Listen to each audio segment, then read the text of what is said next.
What's up, family? Another beautiful day. Give thanks and praises to your creator. For you might conceive your creator being. Now, for me, I'm going to put a small clip on here. This video, I do not own the copyright to the video. It's for educational purposes only. Now, I said years ago when I did my research, I said, listen, folks, all or even the majority of the presidents are blood related. Listen, man, you're full of crap. I said, all or mostly all of the presidents are blood related.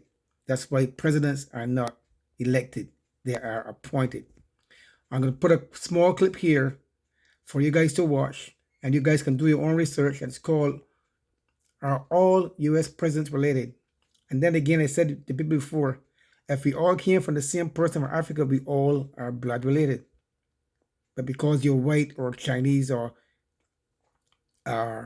whatever the case of Indian, whatever, you think that we're not related. But if we came from the same person in Africa, we all are blood related. This is a small clip. I'm not going to let it play to the end and give about 2 minutes in it, and you can check it out on YouTube. It's called Are All the US Presidents Related? Now, here it is. Check out part of it for yourself. And hang on one second. Here we go. The answer to the question, are all the US presidents related? Whenever people come across this fact, they assume that somebody must be at work. Some people even start wondering about whether there really are secret societies that control the world, or ancient bloodlines that continue to hold on to power.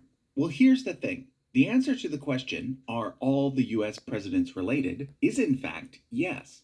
However, the problem is that we should actually be asking a different question. What we should be asking is, are all the US presidents more closely related to each other than any other random group of natural-born Americans would be? Because the answer to that question is no. For example, 2 weeks ago on this channel, I demonstrated how Mr. Beat and I are actually 11th cousins, even though he's an American and I'm a Canadian. This is because if we go back far enough, everyone in the world is related to each other somehow, and you usually don't have to go back as far as you might think.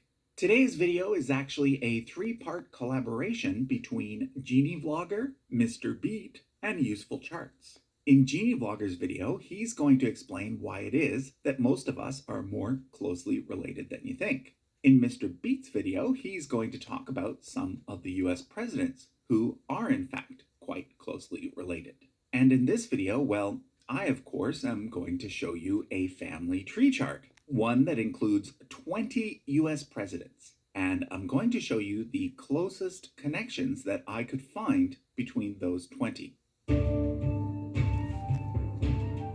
To start off with Martin Van Buren, the 8th President of the United States. Remember how Bridget Davigneau's chart included every president except one? Well, some people assume that that one missing person was Obama, but it was actually Martin Van Buren.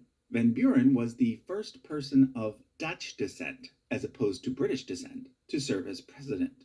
But just because he's not a descendant of King John of England, it does not mean that he's not related to other presidents. This is because most of the later presidents have mixed ancestry, just like most Americans today.